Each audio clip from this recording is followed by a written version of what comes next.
अनुहित दीप YouTube channel हेरेर बस्नुभएका सम्पूर्ण दर्शक श्रोतामा नमस्कार। म दिपेन्द्र पौडेल। आज पनि म एउटा फरक भिडियोका साथ तपाईसँग उपस्थित छु। यदि तपाईहरूले हाम्रो च्यानल अहिलेसम्म पनि सब्स्क्राइब गर्नुभएको छैन भने नजिकै रहेको सब्स्क्राइबको रातो बटनमा क्लिक गरी सँगै आउने बेल आइकनमा प्रेस गरेर हामीले अपलोड गर्ने भिडियोको नोटिफिकेसन सबैभन्दा छिटो प्राप्त गर्न सक्नुहुनेछ।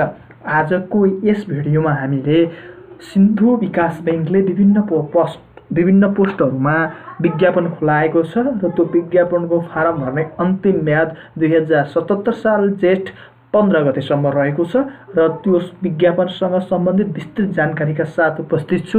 यदि तपाईँ सिन्धु विकास बैंकको अनलाइन फारम भर्न चाहनुहुन्छ भने हामीलाई सम्पर्क गर्न सक्नुहुनेछ। सम्पर्कको लागि 98 63 61 82 26 र 98 11 47 98 74 मा सम्पर्क गरेर यस सम्बन्धी विस्तृत जानकारी र अनलाइन फर्म कसरी भर्ने र अनलाइन फर्म भर्नका लागि भए पनि तपाईहरुले सम्पर्क गर्नुहोला। सिन्धु विकास बैंक लिमिटेड एउटा ख वर्गको विकास बैंक हो जुन 2067 भाद्र 24 गते सिन्धुपाल्चोक जिल्लामा स्थापित पहिलो विकास बैंक सिन्धुपाल्चोकको पहिलो विकास बैंक हो र यो सिन्धु विकास बैंक लिमिटेडका 25 शाखा रहेका छन्। विशेष गरी यसका शाखा बागमती प्रदेशभित्र रहेका छन्। यसका शाखाहरू 25 वटा रहेका छन्। यसको हेड अफिस रहेको छ। यसको 12 विषयमा रहेको छ। 12 विषय बजारमा रहेको छ हेड अफिस। त्यसैगरी बनेपामा छ, मेलम्चीमा छ, त्यसगरी खाडी चौरमा छ, दोलाघाटमा छ, मुडेमा छ, त्यसैगरी सुकुटेमा छ, त्यसैपछि सिपाघाटमा छ, त्यसैपछि भकुण्डेमा छ, त्यसपछि पाँचखालमा छ, त्यसपछि दोलखाको चरीकोट, त्यसपछि चौतारा, त्यसपछि सिंगटी, त्यसपछि सिन्धुङ्गा लिमिटेड बैंकिङ आउटलेट भनेर सिन्धुपाल्चोकमै रहेको छ। त्यसपछि सिन्धुपाल्चोकको जलपिरेमा रहेको छ। त्यसपछि काभ्रेको पनौतीमा रहेको छ। विशेष गरी टाढीमा रहेको छ, चितवनको टाढीमा। त्यसैगरी चितवनको पर्सामा रहेको छ। त्यसैगरी मकवानपुरको पालुङमा रहेको छ।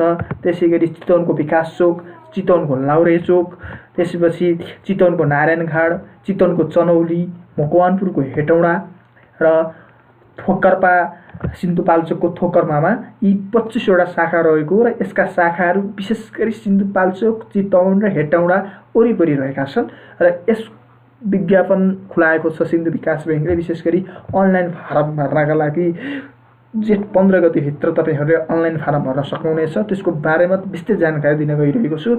7 वटा पदमा विभिन्न खुलाएको छ विज्ञापन। पहिलो पोस्ट रहेको छ ब्रान्च म्यानेजर। यो ब्रान्च म्यानेजरमा को लागि तपाईहरुले फारम योग्यता ब्याचलर डिग्रीमा मिनिमम म्यानेजमेन्टमा ब्याचलर डिग्री गरेको हुनुपर्छ र कम्तीमा नि 2 वर्ष बैंक तथा वित्तीय संस्थामा क्रेडिट र मार्केटिङ सेक्सनमा काम गरेको अनुभव हुनुपर्छ र मास्टर डिग्री गरेकोलाई बढी ग्राह्यता दिएको छ। त्यसपछि दोस्रो पोस्ट रहेको छ त रिलेसनशिप अफिसर। यो रिलेसनशिप अफिसरको लागि तपाई ब्याचलरमा गरेको हुनुपर्छ। म्यानेजमेन्ट र इकोनोमिक्समा कम्तीमा सेकेन्ड डिभिजन अर्थात् 2.50 सीजीपीए का साथ तपाईहरुले ब्याचलर डिग्री उत्तीर्ण गर्नुभएको छ भने यो पोस्टको लागि तपाई योग्य हुनुहुन्छ र यो पोस्टका लागि तपाईहरुले कम्तीमा 1 वर्ष क्रेडिट एन्ड मार्केटिङ सेक्सनमा रहेर बैंक तथा वित्तीय संस्थामा काम गर्नुपर्ने हुन्छ। काम गरेको अनुभव यसमा 1 वर्ष रहेको छ भने ब्रान्च म्यानेजरमा काम गरेको अनुभव 2 वर्ष रहेको छ। त्यसैपछि तेस्रो पोस्ट रहेको छ सीए र सेमी क्वालिफाइड। यो अफिसर लेभलको हो। यसका लागि तपाईहरुले म्यानेजमेन्ट र इकोनोमिक्स लिएर ब्याचलरमा सेकेन्ड डिभिजन अर्थात् 2.50 सीजीपीए ल्याएको भए तपाईहरु यो पोस्टको लागि योग्य हुनुहुन्छ र यसको लागि अडिटिङ, एकाउन्टिङ, फाइनान्सिङ सेक्टरमा काम गरेको र सीए भएको भए बढी ग्राह्यता दिनेछ। यसको लागि खासै त्यस्तो एक्सपिरियन्स छैन, तथापि तपाईहरुले बैंकिङ सेक्टर तथा फाइनान्सिङ सेक्टरमा अडिट र एकाउन्टतिर नलेज राखेको, काम गरेको र सीए भएको भए बढी ग्राह्यता दिने अहिले जनाएको छ। त्यसैपछि चौथो रहेको छ एचआर अफिस। एचआर अफिसर मागेको छ। यसको लागि तपाईहरुले मिनिमम मास्टर डिग्री गर्नुपर्ने हुन्छ। एचआर अफिसरको लागि तपाईहरुले म्यानेजमेन्टमा मास्टर डिग्री गरेको हुनुपर्छ र कम्तीमा पनि 2 वर्ष एचआर सेक्सनमै बैंक तथा वित्तीय संस्थामा काम गरेको अनुभव हुनुपर्छ एचआर अफिसरको लागि। सम्पूर्ण पोस्टको लागि सेकेन्ड डिभिजन अर्थात् 2.50 सिजिपिए ल्याउनु अनिवार्य रहेको छ। सम्पूर्ण यो बैंक तथा वित्तीय संस्थामा तपाईहरुको सेकेन्ड डिभिजन र 2.50 सिजिपिए ल्याउनु भयो भने तपाईहरु फर्म भर्न पाउनुहुन्छ। त्यसैगरी पाँचौं पोस्ट रहेको छ स्ट्र्याटेजी एन्ड इन्स्टिट्युसनल डेभलपमेन्ट अर्थात् यो सिनियर एसिस्टेन्ट देखि जुनियर अफिसर लेभलको हो। यसको लागि तपाईहरुले पनि मास्टर डिग्री गरेको हुनुपर्छ।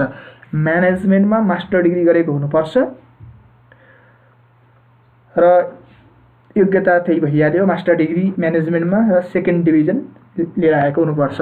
यसका लागि खासै एक्सपिरियन्स त आवश्यक छैन, तथापि एक्सपिरियन्स भएकालाई बढी प्राथमिकता दिने बताइएको छ र फ्रेसरले पनि अप्लाई गर्न सकिन्छ। अर्को पोस्ट छ छैटौं लिगल एसिस्टेन्ट।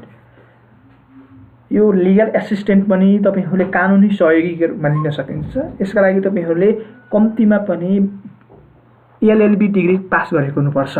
कम्तीमा पनि कानुन सहायक अर्थात् लिगल एसिस्टेन्ट हुनका लागि मिनिमम एलएलबी डिग्री गरेको हुनुपर्छ र यो फ्रेसले पनि अप्लाई गर्न पाउँछन्। र अन्तिम पोस्ट रहेको छ जुनियर एसिस्टेन्ट अर्थात् कनिष्ठ सहायक। यो कनिष्ठ सहायक हुनका लागि तपाईहरुले विशेष गरी सुरुमा +2 गरेको हुनुपर्छ। +2 केमा त म्यानेजमेन्ट र इकोनोमिक्स लिएर तपाईहरुले +2 गर्नु भएको छ भने जुनियर एसिस्टेन्टको लागि तपाई योग्य हुनुहुन्छ। यदि ब्याचलर गर्नु भएको छ म्यानेजमेन्ट र इकोनोमिक्स सब्जेक्ट लिएर छन् अति उत्तम र यसमा एक्सपिरियन्स चाहिँदैन। एक्सपिरियन्स नचाहिने भएकाले तपाई जो कोही भन्नाले +2 म्यानेजमेन्ट र इकोनोमिक्समा गरेका र सेकेन्ड डिभिजन लिएर आएका जो कोही स्टुडेन्टले पनि जुनियर एसिस्टेन्टमा फारम भर्न पाउँछन्। र यसको छनौट विधि तपाईहरुको लागि सुरुमा यसले फारम भरिसकेपछि सर्टलिस्ट गर्छ। सर्टलिस्ट गरिसकेपछि मात्र यसको एक्जाम हुन्छ। सर्टलिस्ट भइसकेपछि कति कर्मचारी चाहिएको छ त्यही कर्मचारीको अनुपातमा सर्टलिस्ट भइसकेपछि तपाईहरुलाई यसले फर्दर सिलेक्सन प्रोसेसमा लैजान्छ। यसको लागि विज्ञापन रद्द गर्ने काम र तपाईहरुले दिनुभएको एप्लिकेसन रिजेक्ट गर्ने र स्वीकृत गर्ने त्यो सम्पूर्ण अधिकार बैंकमा निहित गरेको छ र यसको हेड अफिस बनेपाको काभ्रेमा रहेको छ। यसको लागि तपाईहरुले अनलाइन फारम जेठ 15 गते भित्र भरिसक्नुपर्छ र अनलाइन फारम भर्नका लागि तपाईहरुले sindhubank.com.np मा गएर त्यहाँ भित्र रहेको करियर सेक्सनमा गएर फारम भर्न सक्नुहुन्छ र अर्थात् तपाईहरुले sindhuvikasbank.com.np/public/ मा गएर त्यो एउटा करियर एप्लिकेसन फर्म छ त्यहाँबाट भर्न सक्नुहुन्छ। तपाईले स्क्रिनमा देख्न सक्नुहुन्छ sindhuvikasbank.com.np बाट गए पनि तपाईले फारम भर्न सक्नुहुन्छ अर्थात् sindhubank.com.np/ मा गएर तपाईहरुले त्यहाँ करियर भन्ने सेक्सन छ त्यहाँ करियर सेक्सनमा पनि फर्म भर्न सक्नुहुन्छ। तपाईहरुले म स्क्रिनमा देखाइरहेको छु sindhubank.com.np मा गएर करियर भन्ने सेक्सन छ। त्यो करियर सेक्सनमा क्लिक गरिसकेपछि तपाईहरुले त्यहाँ करियर एप्लिकेसन फर्म भन्ने यस्तो देखाउँछ यहाँबाट फर्म भर्न सक्नुहुन्छ। त्यसका लागि तपाईहरुले पर्सनल डिटेल्स राख्नुपर्छ सम्पूर्ण आफ्नो नागरिकतादेखि लिएर फोन नम्बर इमेल त्यसपछि तपाईहरुको कन्ट्याक्ट डिटेल्स त्यसपछि तपाईको जब एक्सपेक्टेसन जब कुन पोस्टको लागि जब अप्लाई गर्ने हो त्यसपछि यहाँ देखाउँछ junior assistant assistant senior assistant तपाई कुन पोस्टको लागि अप्लाई गर्ने हो त्यसमा चाहिँ गर्न सक्नुहुन्छ।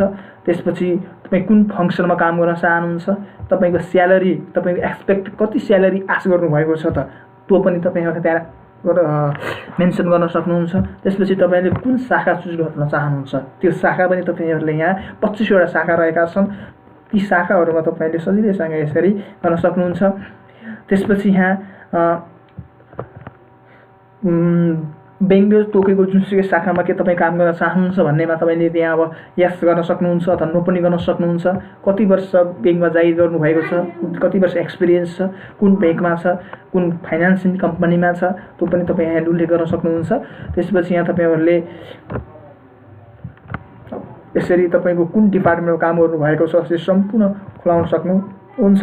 त्यसपछि तपाईहरुको यहाँ एकाडेमिक क्वालिफिकेसन राख्न सक्नुहुन्छ, कति पढ्नुभएको छ, PhD, MPhil, मास्टर, 10+2 सबै यहाँ तपाईँले खुलाउन सक्नुहुन्छ। त्यसपछि प्रोफेसनल कोर्स तपाईँहरूले कुनै अब एक्स्ट्रा कोर्स लिनुभएको छ, कुनै प्रोफेसनल कोर्सहरू लिनुभएको छ, मेजर ट्रेनिङहरू लिनुभएको छ भने यहाँबाट भर्न सक्नुहुन्छ। त्यसपछि कुनै स्किल छ, अब कुनै सेल्सतिर स्किल छ, नेटवर्किङतिर, नेपाली टाइपिङतिर, इङ्ग्लिस टाइपिङतिर अथवा इङ्ग्लिस स्पिकिङतिर, इङ्ग्लिस राइटिङतिर तपाईँहरूको लागि त्यो स्किल छ भने तपाईँले यहाँ मेन्सन गर्न सक्नुहुन्छ। त्यसपछि यहाँ तपाईँहरूले आफ्ना 3वटा कमजोरीहरू र 3वटा क्षमताहरू, 3वटा कमी कमजोरीहरू त आफ्नो तपाईँले खुल्ने गर्न लेख्न सक्नुहुन्छ यसरी। त्यसपछि यहाँ तपाईँहरूले रिफरेन्स कलर राख्न सक्नुहुन्छ। त्यसपछि यहाँ तपाईँहरूले सबमिट गर्न सक्नुहुन्छ। यसरी सबमिट भइसकेपछि जेठ 15 गते भित्र परेका योग्य उम्मेदवारहरूलाई HR सेक्सनले सर्टलिस्ट गरिसकेपछि तपाईँहरूलाई बल्ल फर्दर सिलेक्सन प्रोसेसमा लैजान्छ। र यदि तपाईँहरूले सिन्धु विकास ब्याङ्कको अनलाइन फर्म भर्न चाहनुहुन्छ भने हामीलाई सम्पर्क गर्न सक्नुहुनेछ। सम्पर्कको लागि नजिक यसकै कमेन्ट बक्समा कमेन्ट गर्नु होला, अर्थात् हाम्रो सम्पर्क नम्बर 98 63 61 82 26 र 98 11 47 98 74 सम्पर्क गरेर फारम भर्न सक्नुहुनेछ। सम्पूर्ण जानकारी हामीले तपाईँहरूलाई आज प्रस्तुत गऱ्यौँ। आजको यस भिडियोमा हामी सिन्धु विकास ब्याङ्कको सम्पूर्ण करियर एप्लिकेसन फर्म कसरी भर्ने, के चाहिन्छन् डकुमेन्ट, त्यसको बारेमा तपाईँहरूलाई जानकारी गरायौँ।